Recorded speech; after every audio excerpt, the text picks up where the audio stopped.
Welcome back. All right, I want to talk about the Calgary Flames today. The Calgary Flames find themselves above the playoff line, and I talked about the Flames early in their season. I want to take another updated look. Currently 43 games in, so a little past the halfway mark, a record of 21, 15, and 7. So that's 49 points, a 570 points percentage.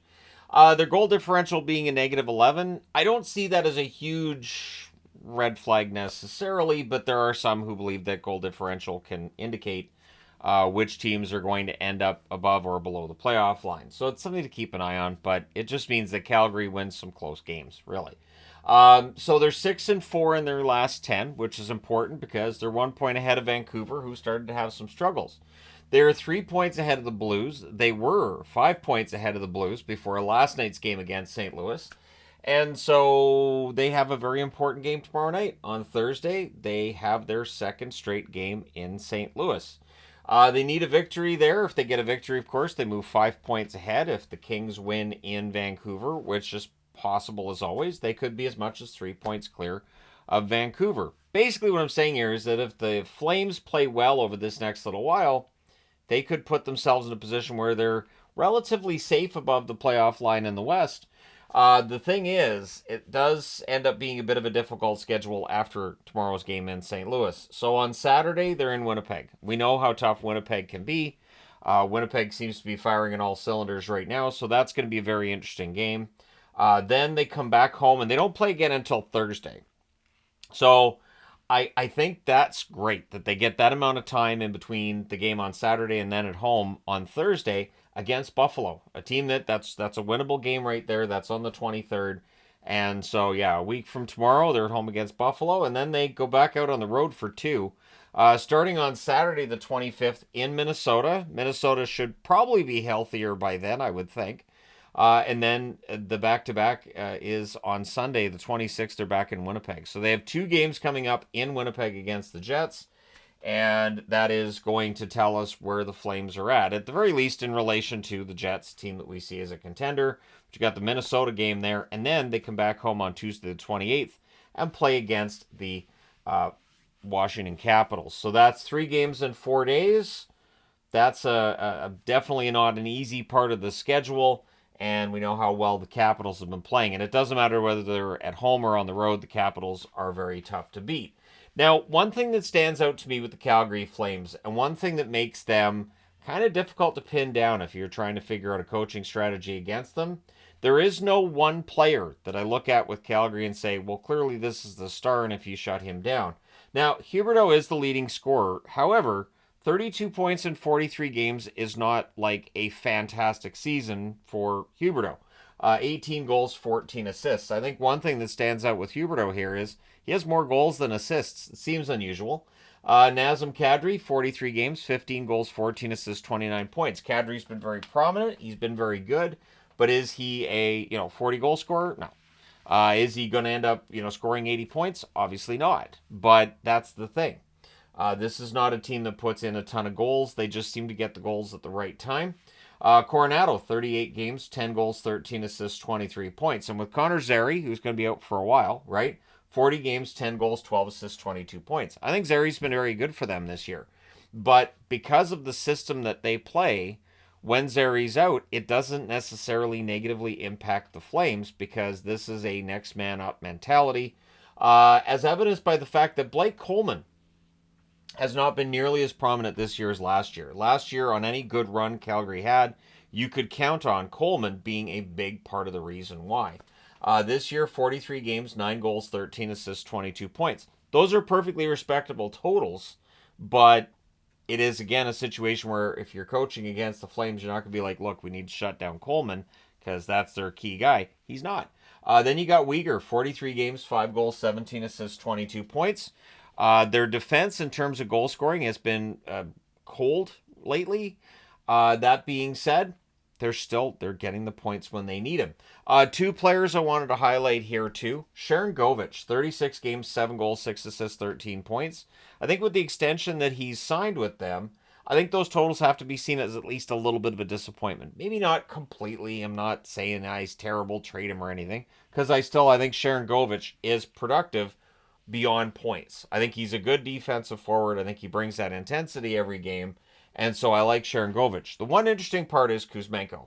So Kuzmenko, very, hotly debated trade at the time where the Canucks trade Kuzmenko's contract. As much as trading the player, they were trading away the contract. They get back Lindholm and Zadorov, who both left the Canucks as free agents. So Kuzmenko, essentially in the end, costs the Flames a couple of guys who are no longer with the team they traded him to. But 32 games, just 1 goal, 9 assists, 10 points. Kuzmenko's had his struggles. So what's interesting is you've got Sharangovich and Kuzmenko, who both would have been seen as top sixes, both of them struggling offensively, and yet this team's still above the playoff line. So if Kuzmenko, who's been more prominent lately, and it feels like he's starting to figure this out and maybe he can dig his way out of it, if he can start getting the goals that he was known for in his first couple of years there, it makes Calgary that much more dangerous, and again could solidify their spot above the line. Pelche, 17 games, 3 goals, 5 assists, 8 points.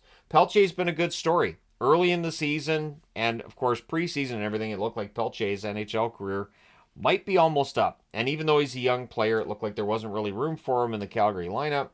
And, was he going to end up playing for them? Well, injuries have definitely given him an opportunity. Plus, he played really well for the Wranglers. So Pelche kind of fought his way back into the picture, and now 8 points in 17 games, not too shabby. Then you got Kirkland, whose season came to an abrupt end. 21 games, 2 goals, 6 assists, 8 points. When Kirkland got hurt, in the back of my mind, I thought, how well are they going to do without Kirkland? They've done fine. Mantha, 13 games, 4 goals, 3 assists, 7 points. Anthony Mantha gets hurt. And it is a situation where you're looking at Mantha as a goal scorer. They brought him in to score goals. And so him being out for this period of time, you would think would hurt their record. It hasn't. Now, it might hurt their attack. And that is definitely something with the Flames. You don't fear this offense, but it's offense by committee. Goaltending has been a huge story. Wolf, 15-6-2 with a .916 save percentage. Vladar's struggled, 6-9-5 with an .889 save percentage. So one tricky part here is that if the Flames are really bound and determined to make the playoffs, and I don't know which way Craig Conroy is going to go at the deadline, but Vladar's numbers being low, comparatively speaking, with Wolf might lead to them looking at making a change in terms of their backup. Think along the lines of what Colorado did, just without a need for another starter, right? I like Vladar, but he has been fighting the puck at times this year. And it's not really fair to Vladar either, if I'm completely honest, in that Wolf's been fantastic. And I don't know that this is a great Flames team under the surface. Wolf has definitely stolen some games for them. So when you look at the goal scoring, you can see that it's low comparing it to other teams in the league. 2.63 goals for per game. That's 27th in the National Hockey League. But defensively, 2.93 goals against per game. That's 13th. So the defense, the goaltending, definitely keeping him in the hunt. I will say as well that the fact that the West, some teams have underperformed, has given the Flames an opening to get above the playoff line. But don't ask how a team gets there necessarily. Just, hey, they're above the line. So their power play, 19.8%. That's 19th. Their penalty kill, not good. 71%. That's 30th. And what's interesting is they're 4th in terms of penalties taken. This is a team that takes penalties. Their penalty kill isn't any good, but they're still fine. They're still above that line, right? 1 point ahead of Vancouver and 3 points ahead of St. Louis. Then you get into if they're leading or trailing, and this is where you can see a bit of a pattern, which is not really outside of the norm around the National Hockey League. If they're leading after the first, they're 9-1-1. If they're leading after the second, they're 12-1-1. If they're trailing after the first, they're 4-8-3, and if they're trailing after two, they're 2-12-3. So having the lead is important, but that's kind of the case with everybody. Now we look at the scoring by period. Where it gets interesting here too is that they're not ahead of anybody except in the second period. They get outscored in the first, 34-27. They outscore the opposition 39-36 in the second. They get outscored 50-44 in the third period, and they're outscored 6-3 in overtime. So there isn't really a period of hockey where Calgary's looked great. They've been above water in terms of the second period, but this is where it's kind of weird. So if you're coaching against the Flames right now, you're basically saying, look, score first, have a lead on them, you've got a good chance, but if you're trailing after the second period against Calgary, it's almost lights out. It really is. Now, if they outshoot their opponent. They're 15-4-3. If they're outshot by their opponent, they're 6-9-4. So that lines up with what some might expect. But if they're even in shots, they're 0-2. So that's one of those oddities where you don't pay a whole lot of attention to it. Just if they're even in shots, they lost both of those games. But very small sample size there, right? Now, if they score first, they have a very good chance of winning. 16-5-3 when they score first. When they're trailing first, they're 5-10-4. So Calgary, if they get that lead first, apparently they play a pretty good shutdown game because they're 16-5-3 when they score first. That tells you that might be that confidence boost. And when they lose games and looking at the goal differential, odds are you're going to see more games where they lose by multiple goals than win by multiple goals. I don't know if Calgary can keep this up. I look at this team and I still think this looks like a team that should be below the playoff line. When you look at the roster in general, it does not look like a playoff team necessarily, but I'm all for it if the Flames can get into the playoffs and play that underdog role, because I do enjoy watching them play, and they win games where at the end you're going, I'm not sure how they got the 2 points, but they got them. And so we'll see if they can keep it up. I guess that's the question I have, and I know I asked this with the video I did about 3 months ago on the Flames, but whether or not this was sustainable and whether or not they could keep it up. Obviously, we have a better sample size now than what we had early in the season, so I don't see any reason why they can't. There are some underachieving teams in the West. Vancouver's been spinning their wheels for a bit here. St. Louis, they're getting the systems. There's the possibility that things get better in St. Louis, but I still think Calgary probably ends up ahead of them. So that's the question I have is, so are the Flames, are they in a position where, yes, they're going to be a playoff team this year or no? Let me know your thoughts in the comment section below as always. What would you do if you were Craig Conroy at the deadline and you're managing the Flames? Would you focus on keeping everybody around? Would you focus on maybe moving Rasmus Anderson, who's a UFA? You don't want to lose him for nothing. Let me know your thoughts. Hit like and subscribe if you haven't done so already.